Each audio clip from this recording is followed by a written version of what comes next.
हरे राम हरे राम राम राम राम राम हरे हरे हरे हरे हरे कृष्णा हरे कृष्णा हरे कृष्णा हरे कृष्णा कृष्णा कृष्णा कृष्णा कृष्णा हरे हरे हरे हरे हरे राम हरे राम हरे राम हरे राम राम राम राम राम हरे हरे हरे हरे हरे कृष्णा हरे कृष्णा हरे कृष्णा हरे कृष्णा कृष्णा कृष्णा कृष्णा कृष्णा हरे हरे हरे हरे हरे राम हरे राम हरे राम हरे राम राम राम राम राम हरे हरे हरे हरे। जैसा कि आप सब जानते हैं कि आज से 2 दिन पहले श्रीमद् भगवद गीता की जयंती का सेलिब्रेशन किया था। तो हम उसी के उपलक्ष्य में आज यहाँ पर गीता जयंती सेलिब्रेट करेंगे, श्रीमद् भगवद गीता की महिमा का गुणगान करेंगे और हम ये देखेंगे कि गीता में हमारे लिए क्या है। गीता भगवान ने हमें दी है तो हमारे लिए उसमें हम क्या ऐसा है जो हमारे लिए लाभदायक है। तो हम सब सौभाग्यशाली हैं कि इस सुंदर अवसर पर यहाँ पर एकत्रित हुए हैं। सबसे पहले जैसे हम नियम अनुसार करते हैं, हमारे जीवन में आने वाले आध्यात्मिक जीवन में जो संकट हैं, जो प्रॉब्लम्स हैं, जो ऑब्स्टिकल हैं, उनको दूर करने के लिए हम सबसे पहले नरसिंह भगवान से प्रार्थना करेंगे ताकि वो हमारे जीवन के समस्त संकटों को, कष्टों को दूर करें और हम सरलता से आध्यात्मिक जीवन में अग्रसर हो सके।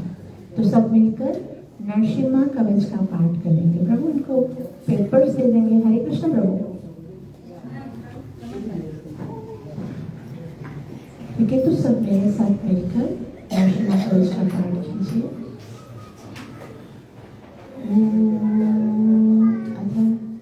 श्री प्रहलाद कृत श्री नरसिम्हा कवचम नरसिम्हा कवचम वक्षे प्रहलादेनोदितं पुरा सर्वरक्षाकरं पुण्यं सर्वोपद्रवनाशनं सर्वसम्पत्करं चैव स्वर्गमोक्षप्रदायकं ध्यात्वा नरसिंहं देवेशं हेमसिंहासनस्थितं विवृतास्यं तीक्ष्णनयनं शरदिन्दुसमप्रभं लक्ष्म्यालिङ्गितवामाङ्गं विभूतिविरूपाश्रितं चतुर्भुजं कोमलाङ्गं स्वर्णकुण्डलशोभितं पुरुजशोभितोरस्कं रत्नकेयूरमुद्रितं तप्तकाञ्चनसङ्काशं पीतनिर्मलवाससं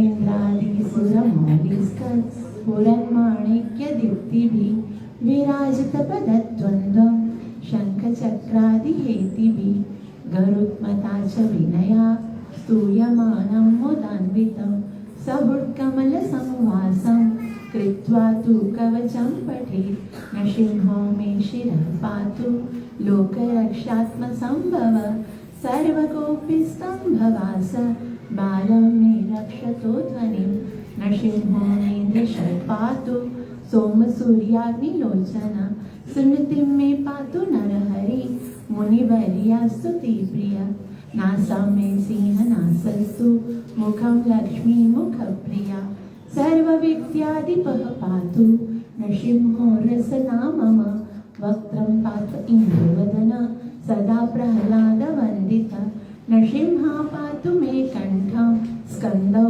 भूभरणान्तकृत् दिव्यास्तशोभितभुजौ नरसिंहा पातु मे भुजौ करौ मे देववरदो नरसिंहा पातु सर्वतः हृदयं योगिसाध्यस्य निवासं पातु मे हरि मध्यं पातु हिरण्याक्ष वक्षकुक्षिविदारण नाभिं मे पातु नरहरि स्वनाभिः ब्रह्मसंस्तुतः ब्रह्माण्डकोटयः कट्यां यस्यासौ पातु मे कटिं गुह्यां मे पातु गुह्यानां मन्त्राणां गुह्यरूपदिक् ऊरू मनोभव पातु जानुनी नररूपदिक् जंगे पातु धरा भार हर्तायो सौम्य केसरी सुरराज्य प्रद पातु पादौ मे नररीश्वरः सहस्रशीर्षा पुरुष पातु मे सर्वशस्तनो महोग्रह पूर्वतः पातु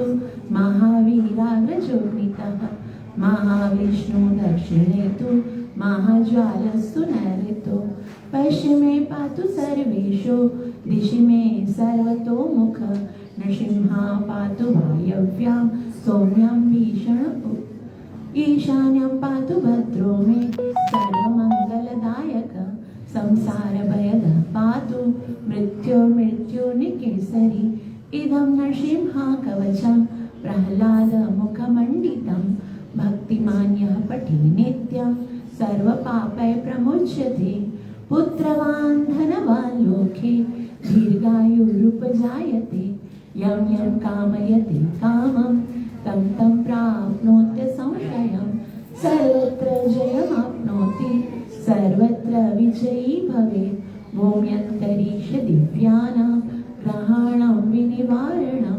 वृश्चिकोरगसम्भूत विशापहरणं परं ब्रह्मराक्षसयक्षाणां दूरोत्सारणकारणं भुजे वा तालपत्रे वा कवचं लिखितं शुभं करमूले धृतं येन सिद्धेयुकर्मसिद्ध्यय देवासुरमनुष्येषु स्वं स्वमेव जयं लभेत् एकसन्ध्यं द्विसन्ध्यं वा यः पठेत् नियतो नरः सर्वमङ्गलमाङ्गल्यं मुक्तिं मुक्तिं च विन्दति 32सहस्राणि पाठे शुद्धात्मनां नृणां कवचस्यास्य मन्त्रस्य मन्त्रसिद्धिः प्रजायते अनेन मन्त्रराज्येन कृत्वा भस्माभिमन्त्रणं तिलकं धारयेद्वस्तु तस्य ग्रहभयं हरे त्रिवारं जपमानस्तु दत्तं वार्याभिमन्त्र च प्राशयेद्यं नरं मन्त्र नृसिंहाध्यानमाचरे तस्य रोगा प्रणश्यन्ति ये च स्युकुभि सम्भव किमत्र बहुनोक्तेन नृसिंहः सदृशो भवेत् मनसा चिन्तितं यत्तु सतच्चाप्नोत्य संशयं गर्जन्तं गर्जयन्तं निजभुजपटलं स्फोटयन्तं हठन्तं दीप्यन्तं तापयन्तं दिविभुविजं क्षिपन्तं क्रन्दन्तं क्रोशयन्तं दिशि दिशि सततं संहरन्तं भरन्तं वीक्ष्यन्तं पूर्णयन्तं करनिकरशतैः दिव्यसिंहं नमामि इति श्रीब्रह्माण्डपुराणे प्रह्लादप्रोक्तं श्रीनरसिंहकवचं सम्पूर्णम् सर्वविघ्न विनाशक नरसिंह भगवान की सर्वविघ्न विनाशक नरसिंह भगवान की सर्वविघ्न विनाशक नरसिंह भगवान की भक्तवत्सल नरसिंह भगवान की भक्त श्रोमणी प्रहलाद महाराज की नित्य लीला प्रवेश डिवाइन ग्रेस सभा चरणारविंद भक्ति वेदांत स्वामी प्रभुपाद की भगवत कथा में प्रवेश करने से पहले कुछ क्षण के लिए हरि नाम का आश्रय लेंगे। आप सब साथ दीजिएगा।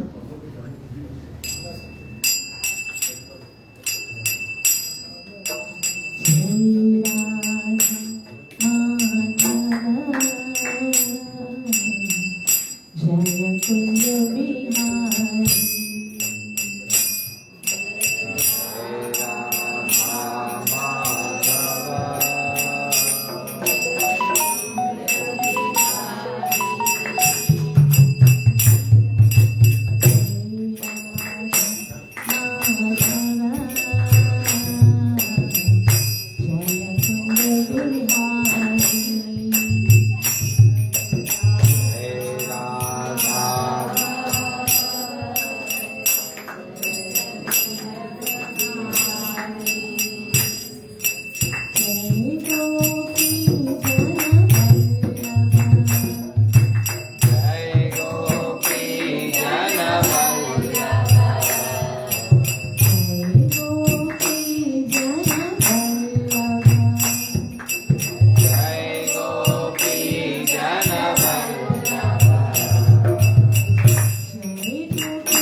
कली पावन अवतार चैतन्य महाप्रभु की सर्व विघ्न विनाशक नरसिंह भगवान की नित्य लीला प्रवेश के बने अभय शरणारविंद भक्ति वेदांत स्वामी प्रभुपाद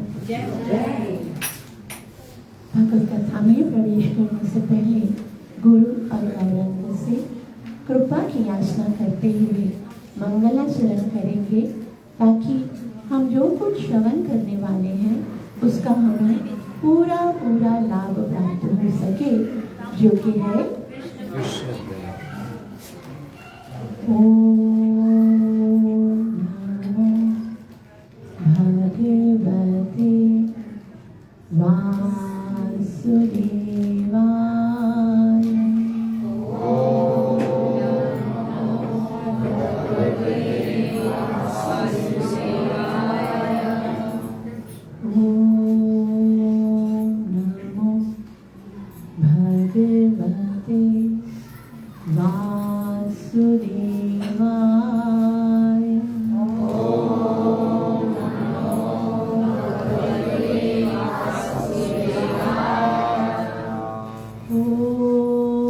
नमो भगवते वासुदेवाय।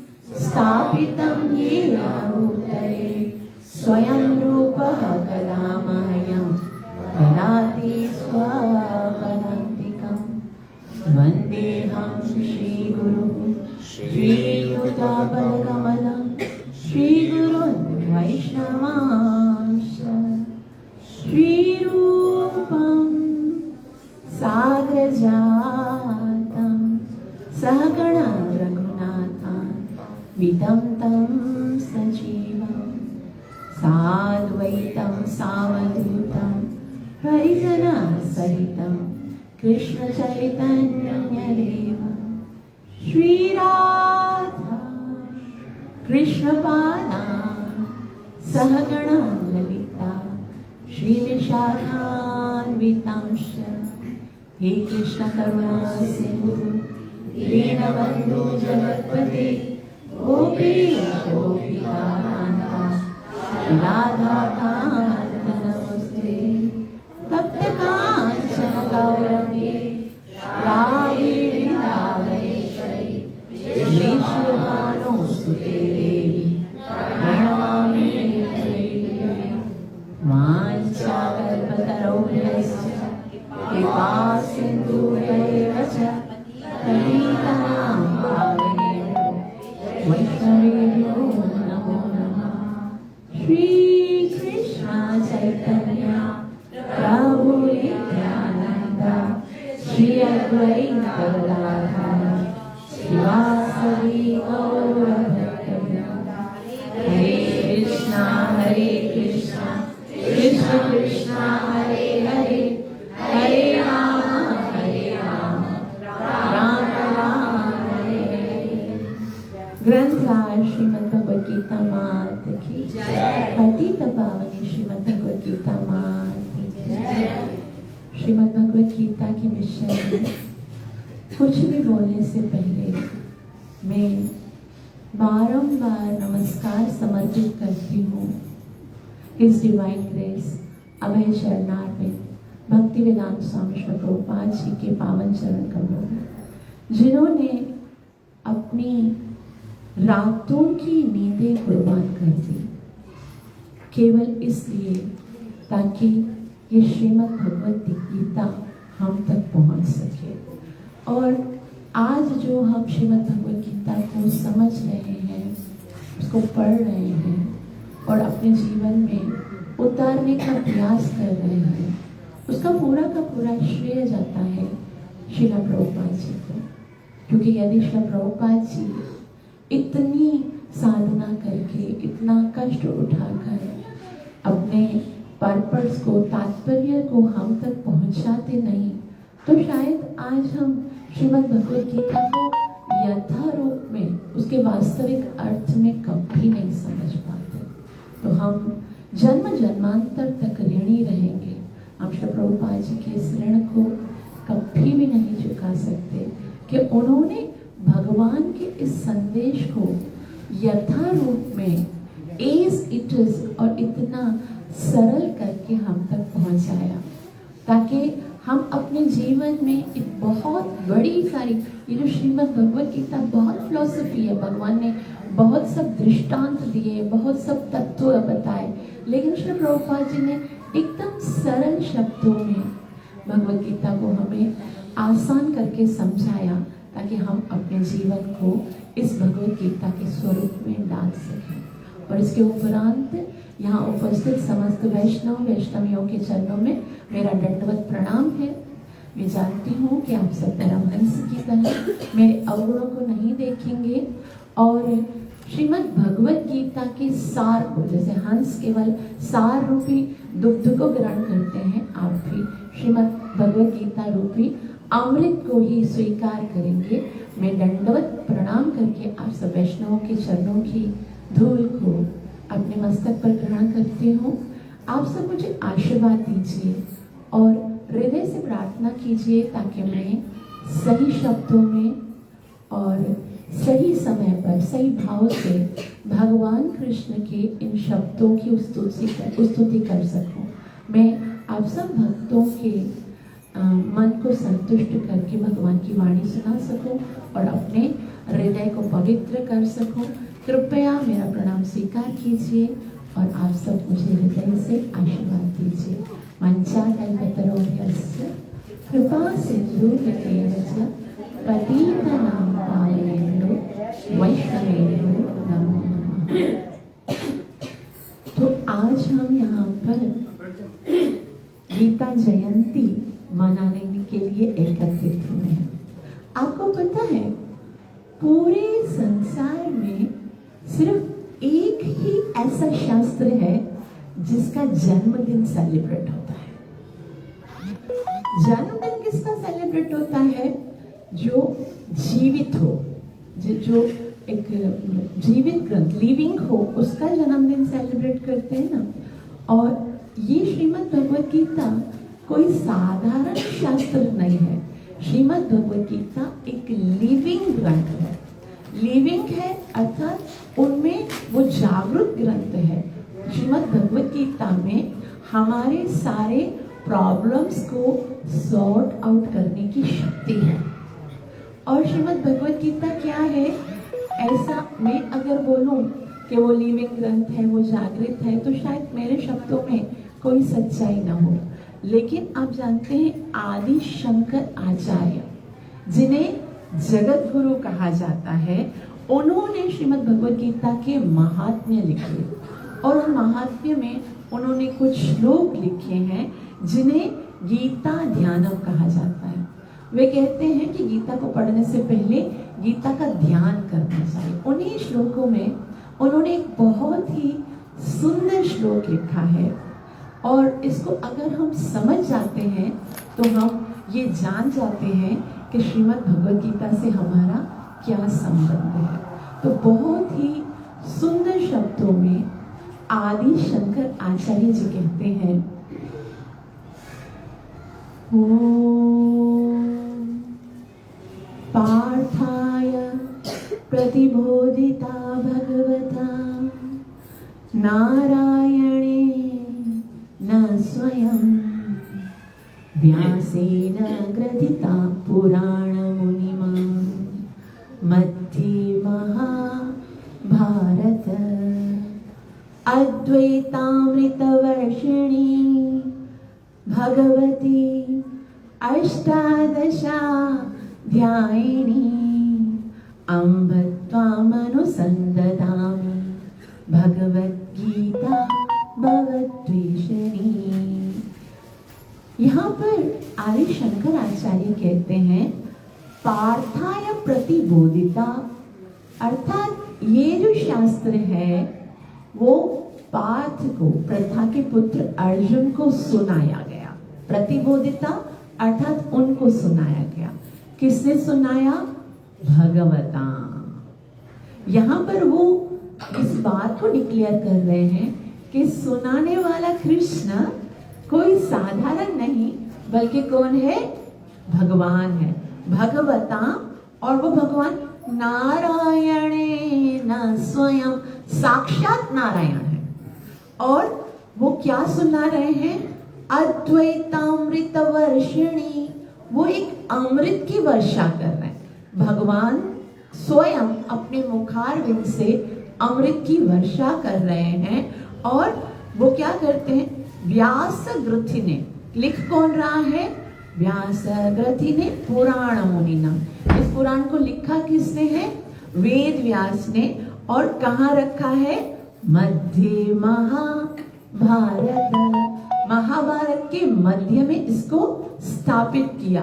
ये अमृत की वर्षा हो रही है। और कितने अध्यायों में हो रही है? अष्टादशाध्यायिनी।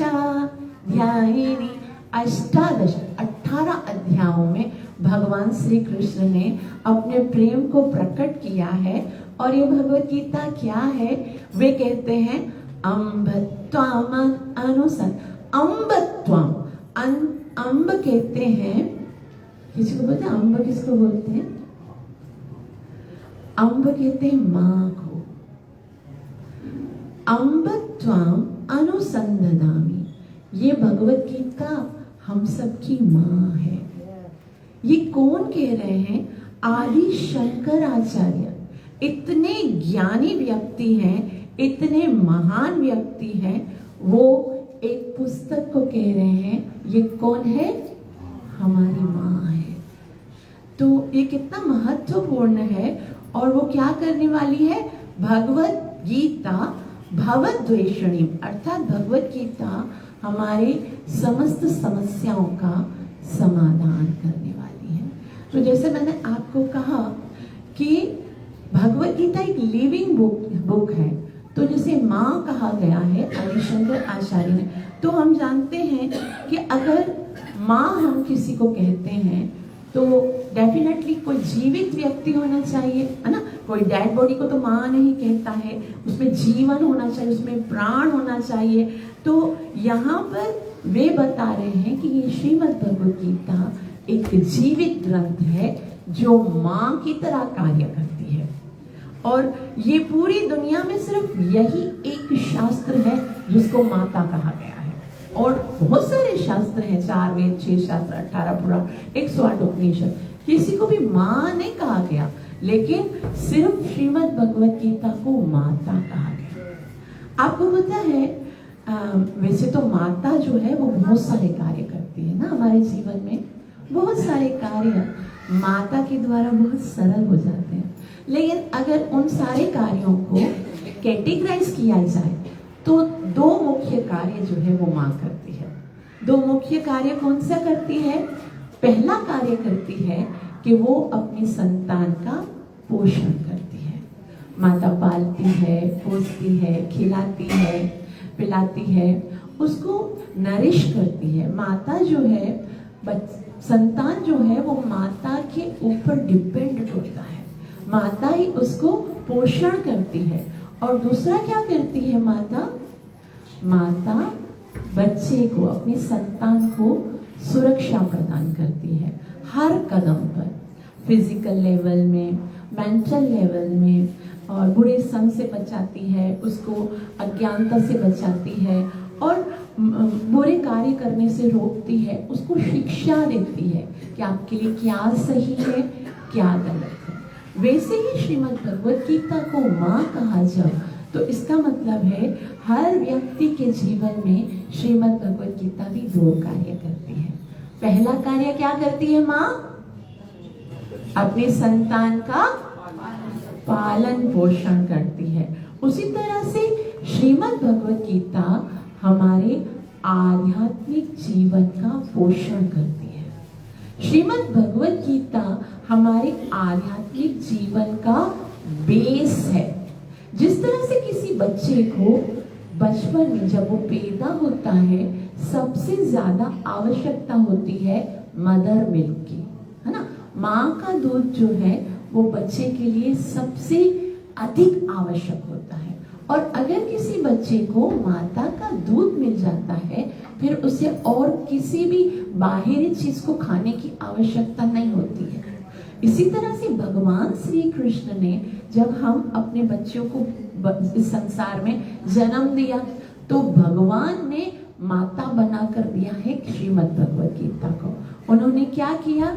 सर्वोपनिषदो गावो दुग्धो गोपाल नंदना पार्थावत्स सुधीर भुक्तो दुग्धम गीतामृतम महत्। भगवान श्री कृष्ण ने सारे वेद शास्त्रों को गौ बनाकर उसको दोहा और श्रीमद् भगवत गीता रूपी दूध को हमारे लिए दिया कि आपको यदि पोषण चाहिए, आध्यात्मिक जीवन में यदि उन्नति करनी है तो आपका पूरा का पूरा डिपेंड होना चाहिए माता के दूध पर, अर्थात श्रीमद् भगवत गीता पर। अब एक बात बताएं, जब छोटा सा बच्चा होता है, जब वो पैदा होता है, अगर हम उसको माँ का दूध नहीं पिलाएं बल्कि उसको जो खाना जो भोजन हम खाते हैं, दाल राइस सब्जी चपाती पिज्जा बर्गर खिलाएंगे तो क्या होगा? वो बच्चा मर जाएगा, वो नहीं जी सकेगा ना। उसी तरह से अगर हम श्रीमद् भगवत गीता को छोड़कर दूसरे वेद शास्त्रों को पढ़ते हैं और अलग अलग उनसे शिक्षाएं ग्रहण करते हैं, क्योंकि भगवत गीता दूध के समान है। पहले बच्चे को क्या पिलाया जाता है? दूध पिलाया जाता है। जब दूध पीने के बाद उसके अंदर शक्ति आ जाती है, नरिशमेंट आ जाती है, फिर वो कुछ भी खा सकता है ना, बड़ा होने के बाद। लेकिन अभी तक जब तक छोटा होता है, नन्हा सा, उसके जीवन में अभी तक प्रगति प्रारंभ होती है, तब वो और कुछ नहीं खा सकता। इसी तरह से आज हमारे सनातन धर्म में ये जो दुविधाएं स्टार्ट हो रही हैं, अलग अलग हम कहते हैं भाई इस किताब में ये लिखा है, इस किताब में ये लिखा है, इस किताब में ये लिखा है, और वो उस किताब पे चल रहा है, वो उस किताब पे चल रहा है, वो इस किताब पे। उसका कारण यही है कि जिस तरह से माता के दूध को छोड़ देंगे, कुछ और खाएंगे तो हमारा जीवन नष्ट हो जाएगा। उसी तरह से यदि हम श्रीमद् भगवत गीता को छोड़ देंगे और अलग अलग शास्त्रों को खाने की कोशिश करेंगे तो हमारा आध्यात्मिक जीवन नष्ट हो जाएगा। और यही हो रहा है। आज हम देखें हमारे सनातन धर्म में ये जो गड़बड़ियां स्टार्ट हो गई हैं, जो अलग अलग मति, अलग अलग पंथ, अलग अलग भ्रांतियां हैं, उसका कारण यही है कि अपने संतान को अच्छे तरीके से माता का दूध नहीं पिलाया। ये श्रीमद् भगवत गीता जो है वो बेस है, वो बुनियाद है। यदि बुनियाद ही कच्ची रह जाएगी फिर चाहे इमारत को कितना ही सुंदर बना, वो किसी भी समय गिर जाएगी। इसलिए आज हमारे सनातन धर्म की ये दुर्दशा है कि कोई चार शब्द बताता है अपने धर्म के बारे में और हमारी संतान जो है वो धर्म परिवर्तन करने के लिए तैयार हो जाती है, क्योंकि बुनियाद पक्की नहीं है ना, क्योंकि बेस जो है वो बिल्कुल खोखला हो गया है। तो एक बात आप सब याद रखिए, यदि आप अपनी संतान को इस धर्म की किताब को नहीं दोगे, नहीं सुनाओगे, तो कोई और आकर आपकी संतान को अधर्म की किताब दे देगा, और उसके बाद यदि उसको वो अधर्म की किताब मिल गई तो आपके पास पछताने के अलावा और कुछ नहीं बचेगा। इसलिए एक निवेदन है सनातन धर्म के समस्त परिवारजनों को, भाइयों बहनों, माताओं और वैष्णवों को, कि सबसे पहले अपनी संतान को अपने घर में श्रीमद् भगवत गीता पढ़ाइए, स्वयं भी पढ़िए और दूसरों अपने बच्चों को, अपनी न्यू जनरेशन को भगवत गीता पिलाकर उनके अंदर जो आध्यात्मिक जीवन है उसको शक्ति प्रदान कीजिए। और जब हम दूध पी लेते हैं ना, जब छोटे बच्चे होते हैं 6 महीने तक डॉक्टर बोलता बस खाली इसको दूध पिलाओ और कुछ भी पिलाने खिलाने की जरूरत नहीं, इसको दूध पिलाओ। और जब वो दूध पीने के बाद जब उसको नरिशमेंट मिल जाती है, स्ट्रॉन्ग हो जाता है, फिर डॉक्टर क्या बोलते हैं, आप इसको क्या करो, थोड़ा थोड़ा, उसके बाद उसको थोड़ा सॉलिड फूड खिला सकते हैं, आप फ्रूट्स खिला सकते हैं, बनाना मैश करके खिला सकते हैं, ऐसे बोलते हैं ना। फिर फ्रूट्स में क्या है, फ्रूट्स के लिए बताया गया निगम कल्पतरोर्गलितं फलम शुकमुखादमृतद्रव संयुतम पिबत भागवतम रसमालयम मुहुरहो रसिका भुवि भावुका।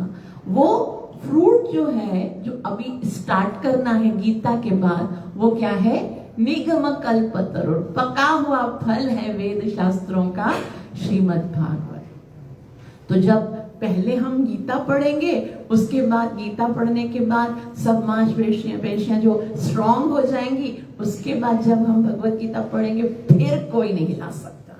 फिर हमारा जो सनातन धर्म है उसको हम इतना अच्छे तरीके से समझ जाएंगे और उसको हम अच्छे तरीके, फिर भटकने का कोई चांस नहीं है। आप उसके बाद कुछ भी पढ़ लो, वो दो श्रीमद् भगवत गीता के 700 श्लोक पढ़ जाओ, उसके बाद 18,000 श्लोक श्रीमद् भागवतम के, उसके बाद आप उसको कहीं पर भी छोड़ दो, वो सनातन धर्म को खुद भी अपने जीवन में अप्लाई करेगा और संसार को भी सनातन धर्म की महिमा बताएगा।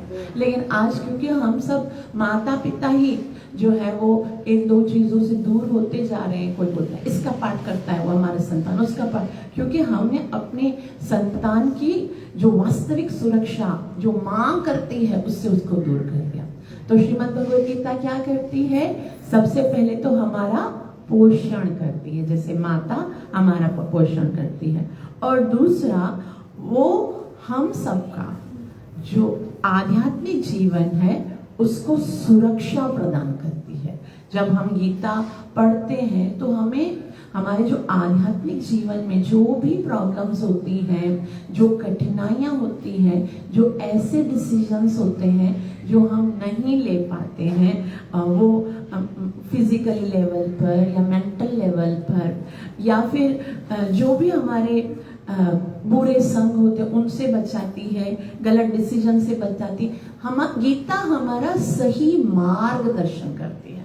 जब हम गीता पढ़ते हैं तो हमें सही रास्ता मिलता है। जैसे एक माँ होती है ना, माँ चाहे ज्यादा कोई भी माता जो होती है ना, जब कोई संतान अगर पूरे विश्वास के साथ अपनी माता को अपनी प्रॉब्लम बताता है ना, पहले तो माता को प्रॉब्लम बताने की जरूरत ही नहीं पड़ती, वो संतान के मुंह को देखकर ही जान जाती बेटा कुछ तो प्रॉब्लम है।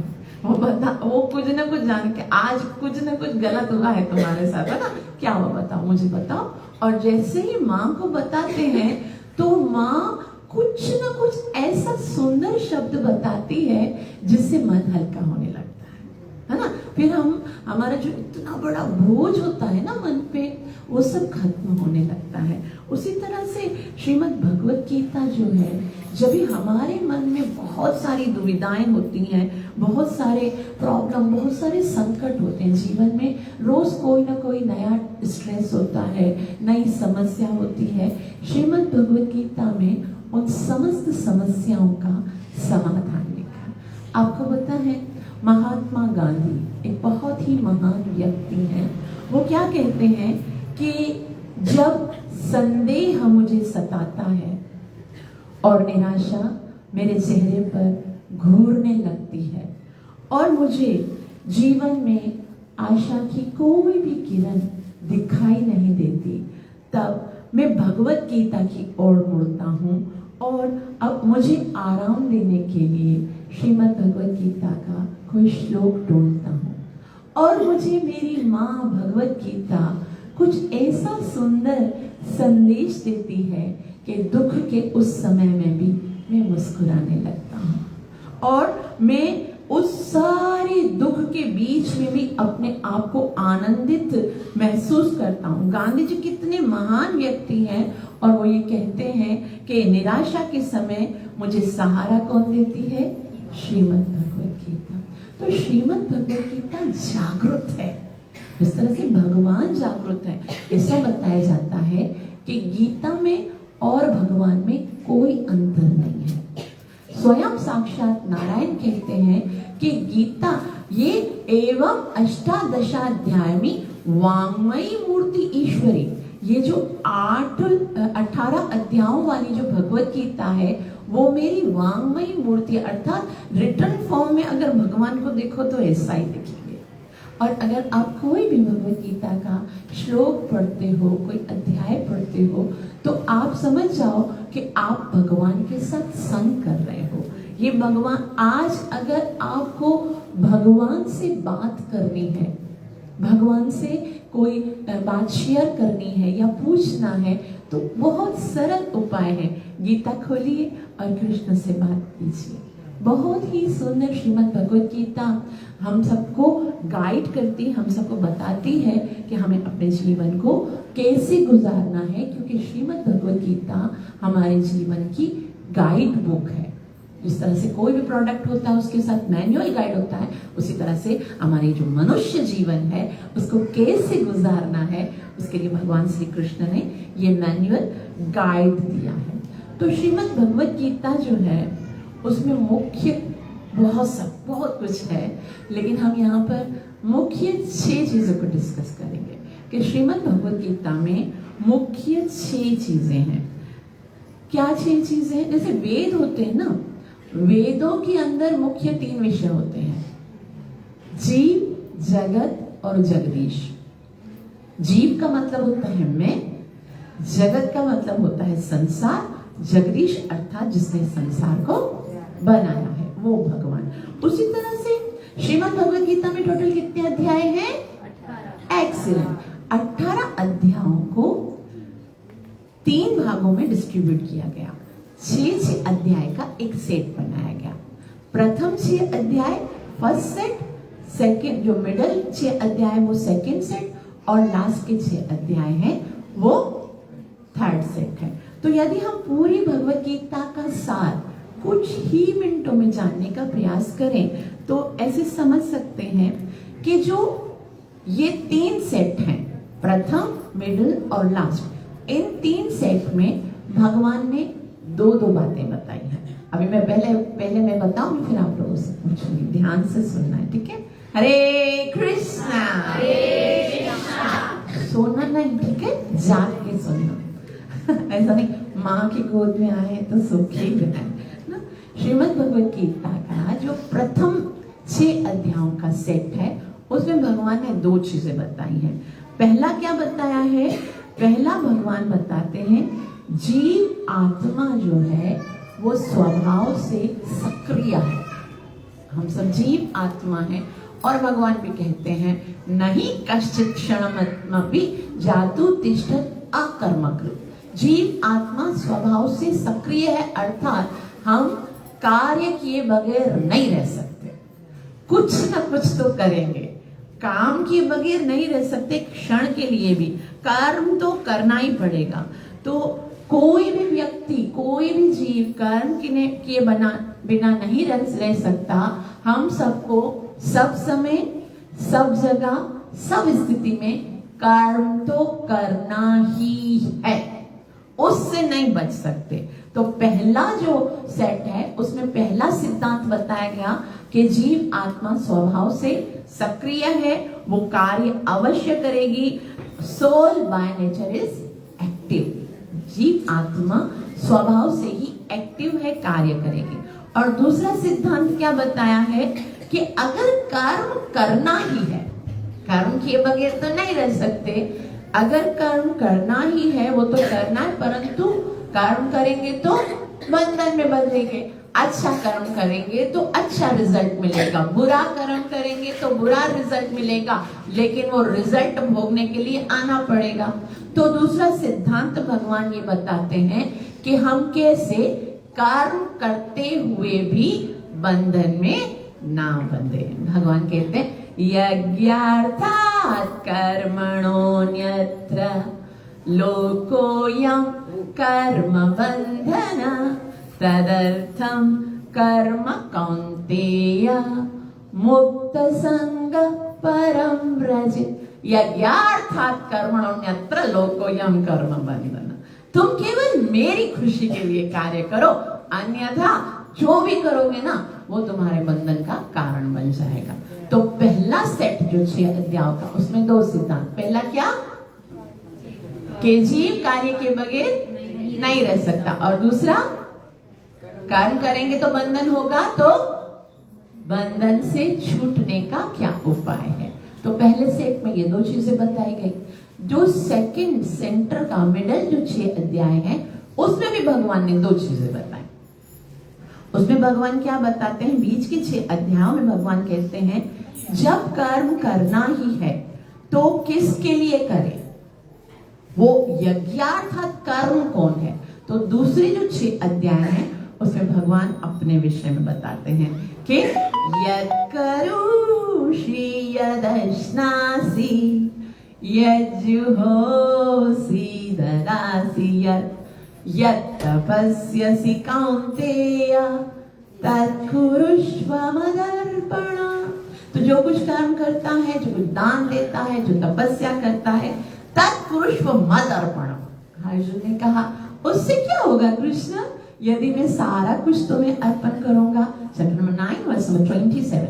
और भगवान आगे उत्तर देते हैं 9वें अध्याय के 28वें श्लोक में भगवान कहते हैं शुभाशुभ फलैरेव मोक्षसे कर्म बंधन।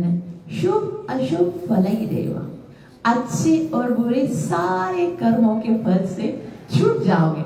मोक्ष से कर्म बंधना, कर्म के बंधन के सारे जो जकड़न है उनसे तुम छूट जाओगे। तो दूसरे 6 अध्यायों में पहला जो सिद्धांत बताया गया कि आपके कर्म का सेंटर क्या होना चाहिए, कृष्ण होना चाहिए। और दूसरा सिद्धांत ये होना चाहिए, ये बताया कि कर्म करेंगे तो किस भाव से करें, किस तरह से करें। कृष्ण को सेंटर में रखें तो किस भाव से करें। भगवान कहते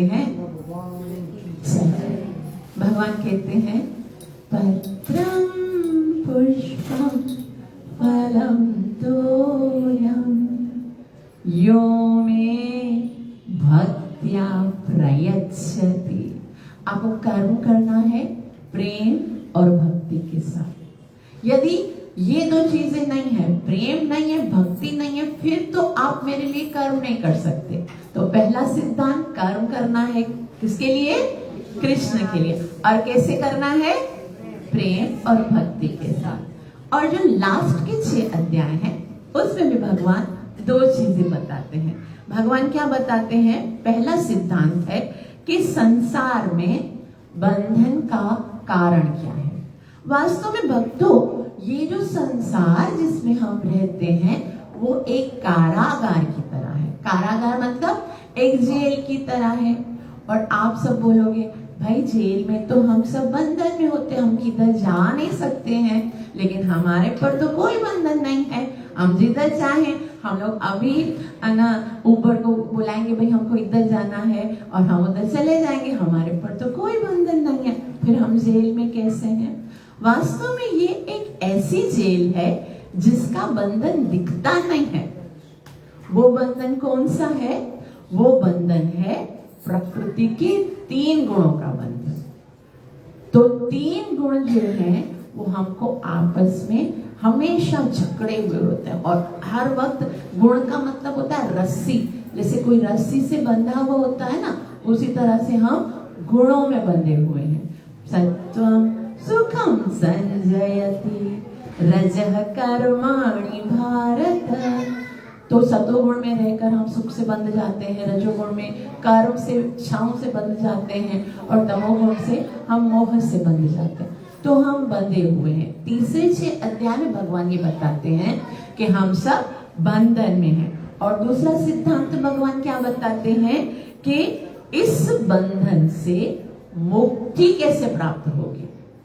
ये जो अभी जैसे जेल से में मुक्त होने के लिए कोई तरीका होता है, लॉकअप खुलना चाहिए। तो ये कर्म, ये जो प्रकृति के गुणों की जो जेल है, उसकी जो रस्सियां हैं, उसका जो बंधन है, उससे हम कैसे छूट सकते हैं। तो भगवान बताते हैं मां च यो व्यभिचारेण भक्ति योगेन सेवते सगुणान् सम अतीतैतान् ब्रह्म भूयाय कल्पते। भगवान बताते हैं चैप्टर नंबर 14:23 में भगवान कहते हैं मां च यो अव्यभिचारेण, जो केवल श्रद्धा के साथ मेरी भक्ति करता है, गुणान समतीतेतान, वो इन तीनों गुणों के बंधन से छूट जाता है। तो यहाँ श्रीमद् भगवद गीता के 18 अध्यायों को हमने 3 सेट में, पहले 6 करके 3 सेट में बताया। तो पहले जो 6 अध्याय थे उसमें हमने क्या सीखा कि आत्मा निष्क्रिय नहीं रह सकती, हमको अवश्य कार्य करना पड़ेगा। और दूसरा क्या बताया, कार्य करेंगे तो बंधन में फंसेंगे, तो फिर हम कैसे कार्य करें कि हमें बंधन ना लगे। और दूसरा जो सेट था उसमें 2 चीजें कौन सी बताई कि हमको कर्म किसके लिए करना है, वो भगवान कौन है जिसके लिए हमें कर्म करना है। और दूसरा सिद्धांत क्या बताया, कर्म करना है तो कैसे करना है, प्रेम और भक्ति के साथ। एक्सीलेंट। और तीसरे 6 अध्याय में हमने क्या पढ़ा, क्या पहला सिद्धांत क्या पढ़ा कि हम इस संसार में आए हैं और सब बंधन में फंसे हुए हैं। वो बंधन कौन सा है, 3 गुणों का, सत्वगुण, रजोगुण और तमोगुण का। और इस बंधन से छूटने के लिए दूसरा सिद्धांत, हमें क्या करना पड़ेगा, भगवान श्री कृष्ण की भक्ति करनी पड़ेगी श्रद्धा के साथ। तो ये 6 बातें जो हैं वो हम श्रीमद् भगवद गीता से सीखते हैं। ये अलग आचार्यों ने श्रीमद् भगवद गीता को सरल करके बताया। अब श्रीपाद बलदेव विद्याभूषण जो है वो श्रीमद् भगवद गीता की अपनी कमेंट्री में श्रीमद् भगवद गीता को एक अलग तरीके से बताते हैं। वो क्या बताते हैं कि श्रीमद् भगवद गीता में 5 मुख्य टॉपिक हैं। पहले हमने उसमें 6 बातें सीखी ना, अब यहाँ पर बलदेव विद्याभूषण बताते हैं कि श्रीमद् भगवद गीता में 5 मुख्य टॉपिक्स हैं। वो कौन से 5 मुख्य टॉपिक हैं? पहला, मैं कौन हूं। नंबर 2, मैं किसका हूं। नंबर 3, मैं कहां पर हूं। नंबर 4, अगर मैं संसार में हूं तो मैं यहां क्यों आया हूं। मैं अगर किसका हूं मतलब भगवान का, तो मैं इस संसार में हूं तो मैं यहाँ पर क्यों आया हूं।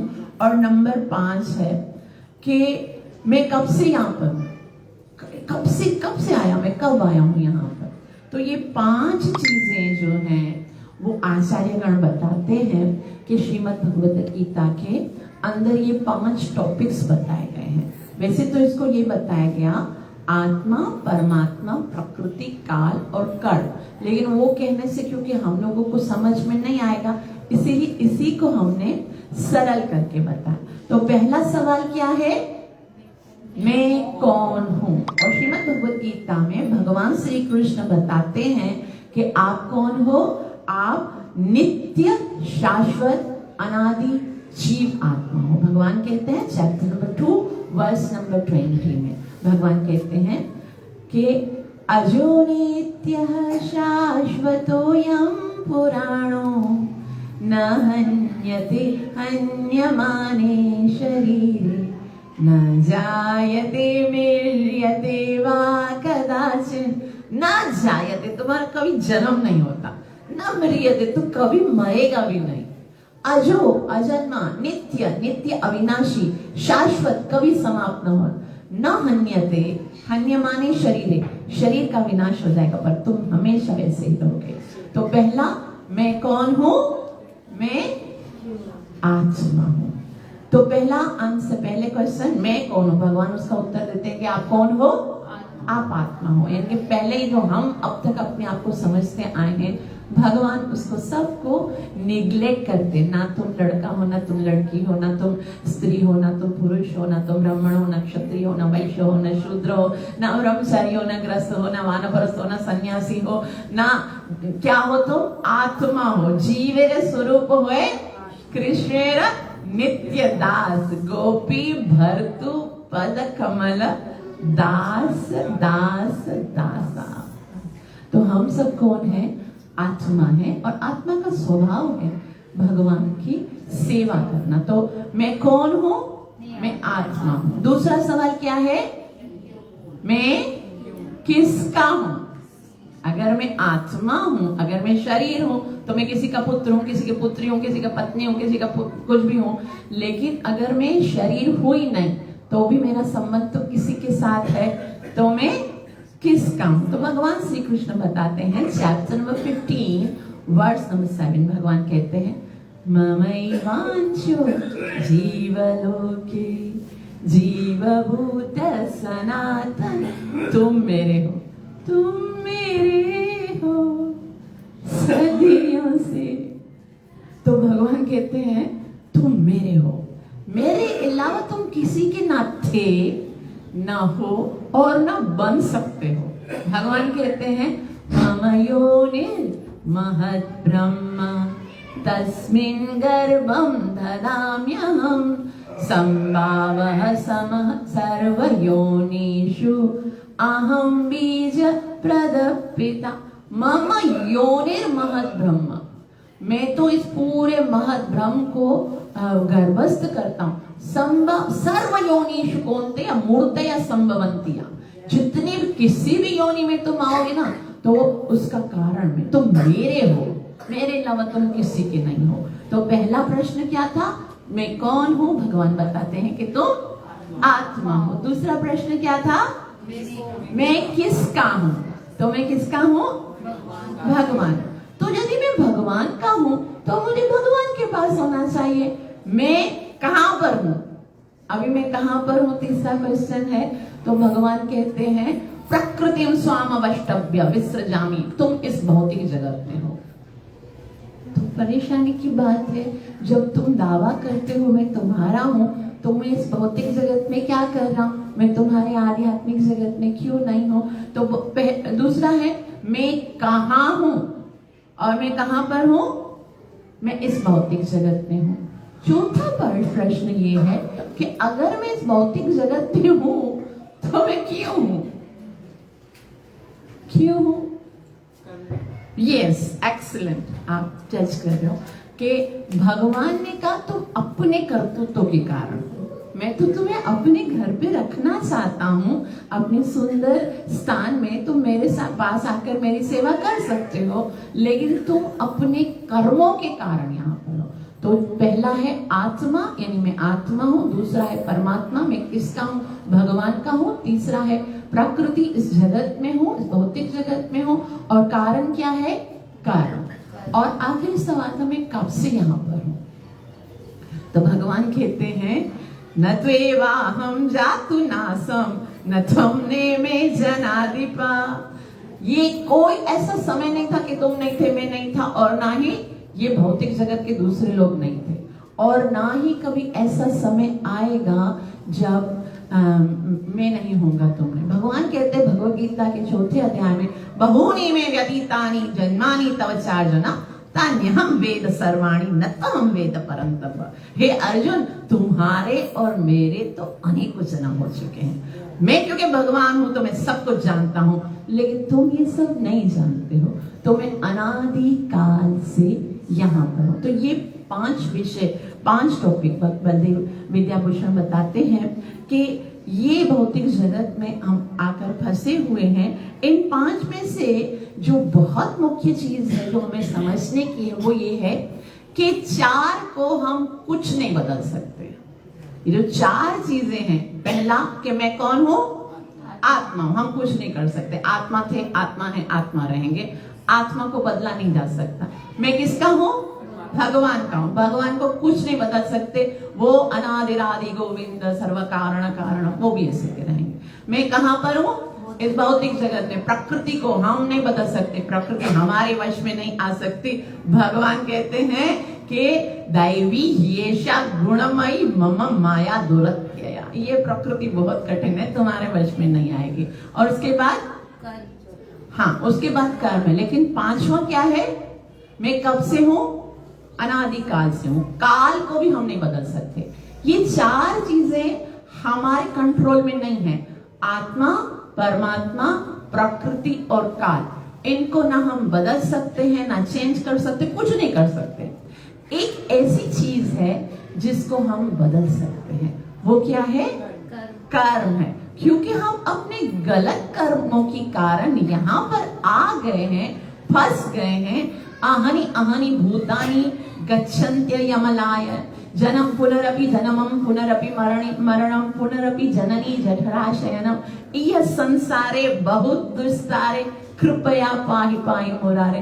तो ये भौतिक जगत के आवागमन के चक्कर से यदि छूटना है तो हमें सिर्फ अपने कर्म के ऊपर कंट्रोल है। और Shrimad Bhagavad Gita chapter number 2 verse number 47 में भगवान एक बहुत ही सुंदर श्लोक बताते हैं। भगवान कहते हैं कर्मण्येवाधिकारस्ते मा फलेषु कदाचन। केवल तुम्हारा अधिकार अपने कर्म पर है, उसके फल पर तुम्हारा कोई अधिकार नहीं। इसलिए तुम जो कार्य करते हो यदि वो तुम अच्छे तरीके से कर लेते हो, यदि वो तुम शास्त्र के अनुसार करते हो, यदि कार्य तुम अपनी मनमानी से करोगे तो फंसोगे। भगवान कहते हैं चैप्टर नंबर 16 वर्स नंबर 23, भगवान कहते हैं यह शास्त्र विधि मुसृज्य वर्तते कामकारत न स सिद्धिम अवाप्नोति न सुखम न पराम गति। जो शास्त्र के अनुसार कर्म नहीं करेगा वर्तते कामकारता, अपनी इच्छा के अनुसार कार्य करेगा। अभी हम अगर थोड़ा सा अपने जीवन में देखें, कब देखते हैं कि शास्त्र में क्या लिखा है। हर कोई जो कर रहा है वो मनमाने ढंग से ही तो कर रहा है। यहाँ तक कि हम लोग जो हैं, जो रीति रस्में कर रहे होते हैं, जो वार त्योहार मना रहे होते हैं, जो सेलिब्रेशंस करते हैं, वो सब अपनी मर्जी से तो करते हैं, कुछ भी शास्त्रों के अनुसार थोड़ी कर रहे हैं। तो भगवान ने कहा न सिद्धिम अवाप्नोति न सुखम न परम गतिम। अगर तुम शास्त्र के अनुसार कार्य नहीं करोगे तो फिर तुम तीन चीजें नहीं मिलेंगी, ना तुम्हें सिद्धि मिलेगी, ना सुख और ना ही परम गति मिलेगी। तो भगवान बताते हैं कि देखो एक चीज आपके इख्तियार में है, वो है आपके कर्म। यदि आपके कर्म सुधर जाएंगे तो आपका जीवन सुधर जाएगा। तो गीता हमें सही दिशा में कार्य करना सिखाती है कि हमको किस तरह से कार्य करने चाहिए। और इसके अतिरिक्त एक और पॉइंट ऑफ विजन से हम श्रीमद् भगवद गीता 2 मिनट में देख लेते हैं। अलग अलग पॉइंट ऑफ विजन से आज हम गीता को समझने के लिए तो एक जन्म तो क्या हजारों जन्म भी कम है। लेकिन हमारे आचार्यगण जो हैं उन्होंने इतने, जैसे समुद्र होता है उसको एक ग्लास में भर के दिया कि पी लो बस हो गया तुम्हारा, और उसी तरह से इतने विशाल समुद्र रूपी गीता को हमें कुछ पॉइंट्स में समझाया है, जिससे गीता को समझने में बहुत आनंद भी आता है, बहुत इंटरेस्टिंग हो जाता है। तो ऐसा बताते हैं कि पहले जो 6 अध्याय का सेट है उसमें उसको कर्म योग कहा जाता है ना। पहला जो सेट, उस कर्म योग का मतलब ये नहीं है कि जिसको कर्म योग में इंटरेस्ट है वो पहले 6 अध्याय को समझेगा। कर्म योग का मतलब ये है, पहले 6 अध्याय में हमें ये बताया जाता है कि किस तरह से कर्म योग से भक्ति योग तक पहुंचा जाता है।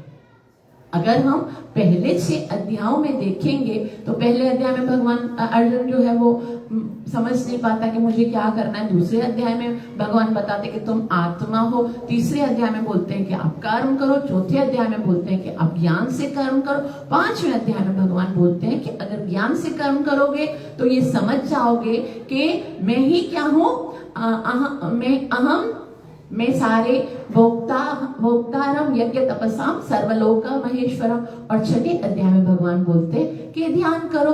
ध्यान करने वालों में सबसे ज्यादा श्रेष्ठ कौन है? भगवान कहते योगी नाम अपि सर्वेषां मद्गतेन अंतरात्मना श्रद्धावान भजते यो मां समे युक्तः तमामता। तो पहले 6 अध्याय में कर्म योग से भक्ति योग तक कैसे पहुंचा जाता है ये बताया गया। और दूसरे जो 6 अध्याय का सेट है, बीच के 6 अध्याय में बताया गया है कि भक्ति क्या है। भक्ति योग में ये बताया गया कि भक्ति क्या है, भक्ति कैसे करनी है और भक्ति किसकी करनी है। देखो भक्ति, हम पूजा किसी की भी कर सकते हैं। भगवान बोलते हैं भव मद भक्तो, भक्त तुमको मेरा बनना पड़ेगा। पूजा प्रणाम आदर सबका कर सकते हैं, लेकिन भगवान कहते हैं कि ये अप्यन्य देवता भक्त्या यजन्ते श्रद्धयान्विता तेपि मामेव कौन्तेय यजन्त अविधि पूर्वकम। देखो कुंती पुत्र, जो दूसरे देवी देवताओं की पूजा करते हैं, उनकी भक्ति करते हैं, तेपि मामेव कौन्तेय, वो भी मेरी ही भक्ति करते हैं, परंतु यजंत अविधि पूर्वकम, वो तरीका गलत है, वो सही तरीका नहीं है। तो भगवान दूसरे 6 अध्यायों के सेट में हमें ये बताते हैं कि हमें भक्ति क्या है, भक्ति कैसे करनी है और भक्ति किसकी करनी है। और लास्ट के जो 6 अध्याय हैं उसमें भगवान ये बताते हैं कि ज्ञान योग, जो 6 अध्याय ज्ञान योग के हैं, उसमें भगवान ये बताते हैं ज्ञान योग से भक्ति योग तक आने का क्या उपाय है। तो इस तरह से श्रीमद् भगवत गीता जो है वो एक भक्ति का शास्त्र है। श्रीमद् भगवत गीता वास्तव में भगवान का गाया हुआ गीत है, जो उन्होंने अपने प्रेमी भक्तों के लिए बताया। इसलिए भगवान श्री कृष्ण अर्जुन से कहते हैं, इदं तेना तपस्काय ना भक्ताय कदाचन न चाशुश्रूषवे वाचम न च योऽभ्यसूयते। अर्जुन, ये उन लोगों को बताओ ही नहीं जो तपस्या नहीं करते, जो भक्ति नहीं करते, जो मुझसे प्यार नहीं करते, उनको ये बताने की चीज ही नहीं है। अब देखो, कोई प्रेम पत्र लिखेगा तो अपने प्रेमियों को लिखेगा ना, वो उनको थोड़ी भेजेगा जो उनसे प्यार ही नहीं करते हैं। तो इसलिए अर्जुन को भगवान बोलते हैं ये मेरे भक्तों को बताने की चीज है। और य इमं परमं गुह्यं मद्भक्तिष्व विदास्यते। भगवान कहते य इमं परमं गुह्यम, ये जो परम गुह्य ज्ञान है, मद भक्तिष्व विदास्यते, जो मेरे भक्तों को बताता है, भक्तिमयि परम कृत्वा, वो सबसे श्रेष्ठ भक्ति करता है। तो हम सबका ये कर्तव्य है कि हम ये श्रीमद् भगवत गीता स्वयं भी पढ़ें और भगवान के प्रिय बनने के लिए भगवान के भक्तों तक इस ज्ञान को पहुंचाएं। क्योंकि भगवान कहते हैं न च तस्मान् मनुष्येषु कश्चिन् मे प्रियकृत्तमा भविता न च मे तस्मात् अन्य प्रियतरो भुवि। भगवान की बहुत तरह से सेवा की जा सकती है। बहुत लोग होते हैं अलग अलग तरीके से भगवान के लिए उपवास करते हैं, भगवान की अलग अलग पूजा करते हैं, अलग अलग यात्रा करते हैं, कितनी सारी साधना करते हैं, लेकिन उनका नाम नहीं लिखा भगवान ने। भगवान ने कहा कि इस संसार में जो ये गुह्य ज्ञान मेरा और तुम्हारा जो संवाद है, ये जो मेरे भक्तों तक पहुंचाता है, उससे अधिक प्रिय ना तो मेरा कोई है और ना ही कभी कोई होगा। तो हमको भगवान का प्यारा बनने का एक सुंदर अपॉर्चुनिटी मिला। देखो, हम सब भगवान से प्यार करें वो इतना महत्वपूर्ण नहीं है। मैं पर्सनली ये सोचती हूँ कि मैं अगर कृष्ण से प्यार करूं तो उसमें इतना दम नहीं है। मजा तो तब है जब कृष्ण हमसे प्यार करे, है ना। मजा तो यही है ना, जब कृष्ण जब कहते हैं कि न च तस्मान् मनुष्येषु कश्चिन् मे प्रियकृत्तमा भविता न च मे तस्मात् अन्य प्रियतरो भुवि। इस संसार में जो ये आध्यात्मिक ज्ञान मेरे भक्तों तक पहुंचाता है, उससे अधिक प्रिय ना तो मेरा कोई है और ना ही कभी होगा। तो हम सब ये मन में ठान लें। इसका मतलब ये भी नहीं है कि आसन पे बैठकर भगवत गीता को बता देना, यही प्रचार करना भगवान। मतलब भगवत गीता में जो भगवान ने संदेश दिया है उसको किसी तरह से हम किसी तक पहुंचाते हैं, किसी को बताते हैं, चाहे हम 1-to-1 है ना प्रीचिंग करें या अपने बच्चों को बताएं या अपने घर में बताएं, जहां तक जो हमारा क्षेत्र है, जहां तक हम ये कर सकते हैं। और उसमें भी सुंदर बात क्या है, श्रीमद् भगवत गीता की पुस्तक पुस्तक तो सब जगह पे अवेलेबल है, आप ये पुस्तक उठाकर दूसरों तक पहुंचा सकते हो। श्रीला प्रभुपाद जी कहते हैं, मैं तब तक आप लोगों के साथ जीवित रहूंगा जब तक मेरी पुस्तक वितरण होते रहेंगे। तो हमको इन पुस्तकों के द्वारा ये ज्ञान को दूसरों तक पहुंचाना है। ये शास्त्र जो श्रीमद् भगवद गीता का है वो दूसरों तक, भगवान बोलते हैं इससे अधिक प्यारा ना तो मेरा कोई है और ना ही कभी कोई होगा। तो आप सबसे हृदय से ये निवेदन है कि जितना ज्यादा आप कर सकते हो जितना उतना आप कीजिए। श्रीमद् भगवद गीता को घर घर तक पहुंचाइए। हमारी पूरा संसार, श्री प्रभुपाद जी ने चैतन्य महाप्रभु की इस वाणी को अपना मिशन बनाया। पृथ्वी ते याते यथ नगरादि ग्राम सर्वत्र प्रचार होय विमोहना। तो हर जगह पर जहां तक हमारी आवाज आती है हमको श्रीमद् भगवद गीता के मैसेज को पहुंचाना है। और अभी यहाँ पर श्रीमद् भगवद गीता है, अगर किसी को भी श्रीमद् भगवद गीता चाहिए तो वो ले सकते हैं। और अगर वो उसकी प्राइस भी नहीं दे सकते तो उसको हम कम प्राइस में 50% डिस्काउंट में या जितना भी वो दे सकते हैं उससे हम उनको श्रीमद् भगवद गीता आज के दिन के लिए दे सकते हैं। किसी को भी अगर भगवद गीता चाहिए अपने लिए या डोनेट जो नहीं ले सकते हैं उनके लिए, या फिर वो डोनेट करना चाहें तो वो ले सकते हैं। आप सबका बहुत बहुत आभार जो इतना प्रेम से श्रवण किया। कृपया मुझे आशीर्वाद अवश्य दीजिएगा कि मैं अपनी सेवा और साधना को अच्छे से कर सकूं और गुरु और परमात्मा को प्रसन्न कर सकूं। हरि नाम में मेरी रुचि हो और मुझे कृष्ण का प्रेम प्राप्त हो। Thank you so much. Hare Krishna Krishna Krishna Hare Hare, Hare Ram Ram Ram Hare Hare. Hare Krishna Krishna Krishna Hare Hare, Hare Ram